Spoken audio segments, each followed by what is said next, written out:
Chapter 42. Headlong speed upward through the horrors of darkness. It might have been, as I guessed, about 10 at night. The first of my senses which came into play after this last bout was that of hearing. All at once I could hear, and it was a real exercise of the sense of hearing. I could hear the silence in the gallery after the din which for hours had stunned me. At last these words of my uncle's came to me like a vague murmuring. "We are going up." "What do you mean?" I cried. "Yes, we are going up, up." I stretched out my arm. I touched the wall and drew back my hand, bleeding. We were ascending with extreme rapidity. "The torch! The torch!" cried the professor.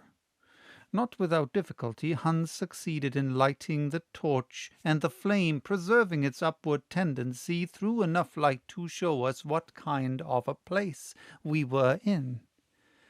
"Just as I thought," said the professor.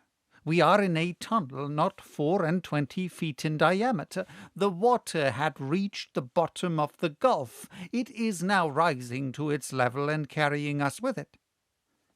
"Where to?" "I cannot tell, but we must be ready for anything. We are mounting at a speed which seems to me of 14 feet in a second or 10 miles an hour. At this rate we shall get on." "Yes, if nothing stops us, if this well has an aperture. But suppose it to be stopped. If the air is condensed by the pressure of this column of water, we shall be crushed." "Axel," replied the professor with perfect coolness, "our situation is almost desperate, but there are some chances of deliverance, and it is these that I am considering. If at every instant we may perish, so at every instant we may be saved. Let us then be prepared to seize upon the smallest advantage." "But what shall we do now?" "Recruit our strength by eating." At these words I fixed a haggard eye upon my uncle.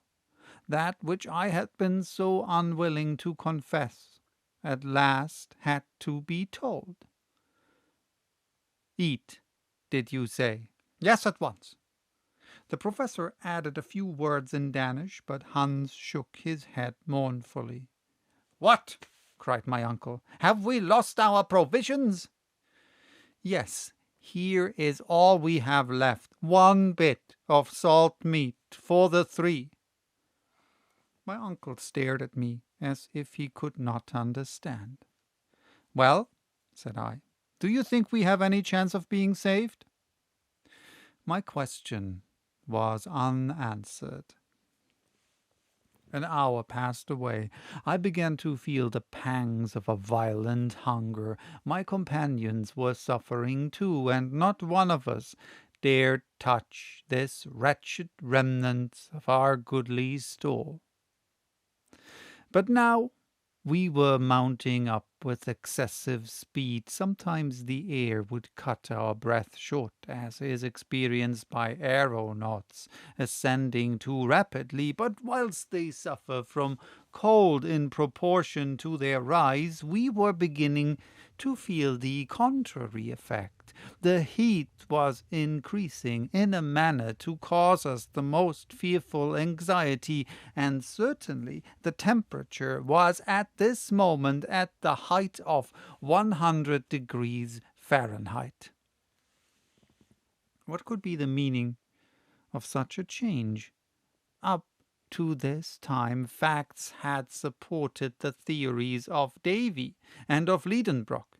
Until now, particular conditions of non-conducting rocks, electricity, and magnetism had tempered the laws of nature, giving us only a moderately warm climate, for the theory of a central fire remained, in my estimation, the only one that was true and explicable. Were we then turning back to where the phenomena of central heat ruled in all their rigour, and would reduce the most refractory rocks to the state of a molten liquid?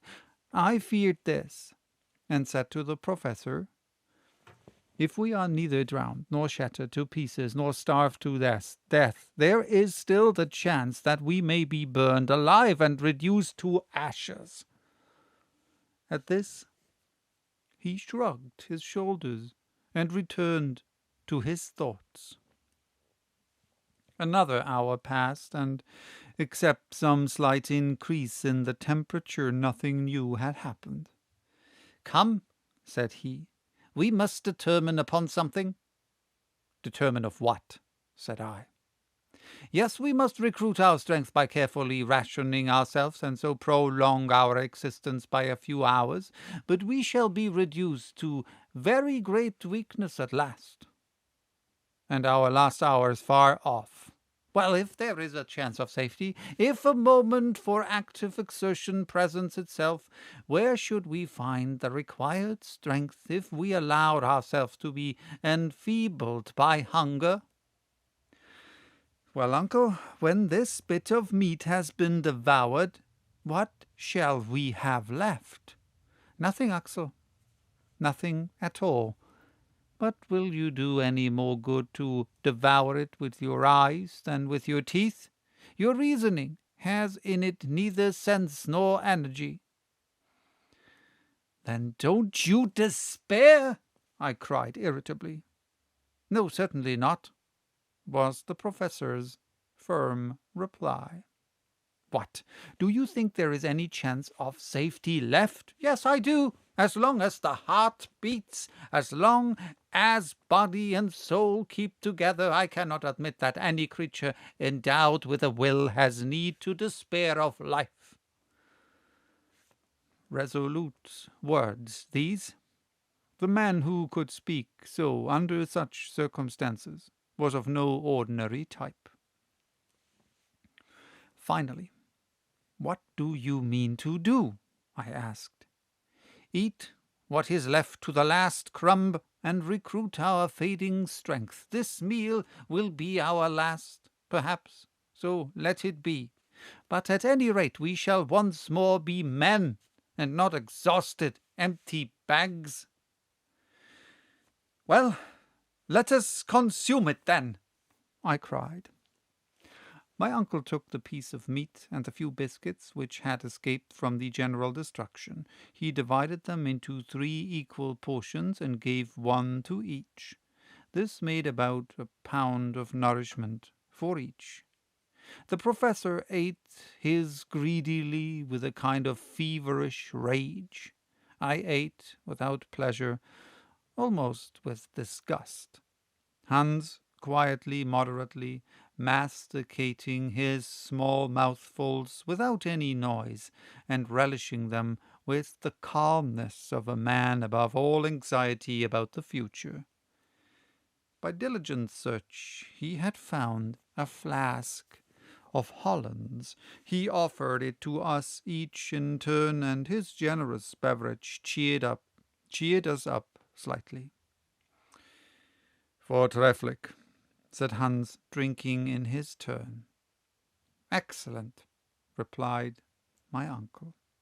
A glimpse of hope had returned, although without cause, but our last meal was over, and it was now 5 in the morning. Man is so constituted that health is a purely negative state. Hunger once satisfied, it is difficult for a man to imagine the horrors of starvation. They cannot be understood without being felt. Therefore, it was that after our long fast, these few mouthfuls of meat and biscuit made us triumph over our past agonies. But as soon as the meal was done, we each of us fell deep into thought. What was Hans thinking of? That man of the far west, but who seemed ruled by the fatalist doctrines of the East? As for me, my thoughts were made up of remembrances, and they carried me up to the surface of the globe of which I ought never to have taken leave.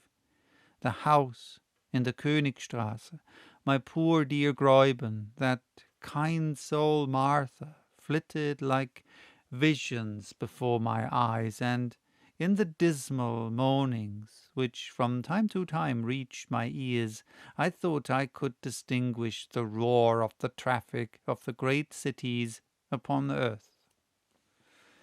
My uncle still had his eye upon his work. Torch in hand, he tried to gather some idea of our situation from the observation of the strata. This calculation could, at best, be but a vague approximation, but a learned man is always a philosopher when he succeeds in remaining cool, and assuredly Professor Liedenbrock possessed this quality to a surprising degree. I could hear him murmuring geological terms. I could understand them, and in spite of myself I felt interested in this last geological study. Eruptive granite, he was saying. We are still in the primitive period, but we are going up, higher still. Who can tell? Who can tell? With his hand he was examining the perpendicular wall, and in a few more minutes he continued. This is gneiss. Here is mica, schist. Presently we shall come to the transition period, and then... What did the professor mean? Could he be trying to measure the thickness of the crust of the earth that lay between us and the world above? Had he any means of making this calculation? No. He had not the aneroid, and no guessing could supply its place. Still, the temperature kept rising, and I felt myself steeped in a broiling atmosphere. I could only compare it to the heat of a furnace at the moment when the molten metal is running into the mold. Gradually, we had been obliged to throw aside our coats and waistcoats. The lightest covering became uncomfortable and even painful. Are we rising into a fiery furnace? I cried at one moment when the heat was redoubling. No, replied my uncle, that is impossible, quite impossible. Yet, I answered, feeling the wall, this well is burning hot.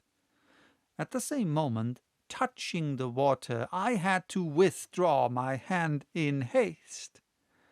The water is scalding, I cried. This time the professor's only answer was an angry gesture. Then an unconquerable terror seized upon me from which I could no longer get free.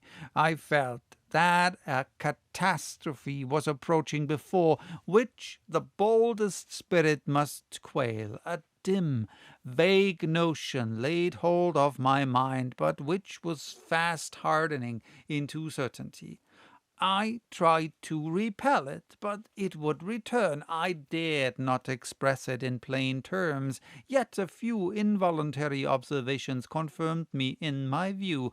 By the flickering light of the torch I could distinguish contortions in the granite beds. A phenomenon was unfolding in which electricity would play the principal part.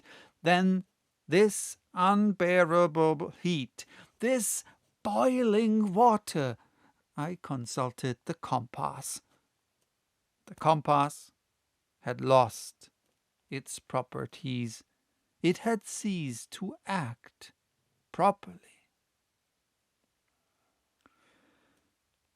So, that was chapter 42. Bye-bye. Till next time with chapter 43. titled Shot Out of a Volcano at Last.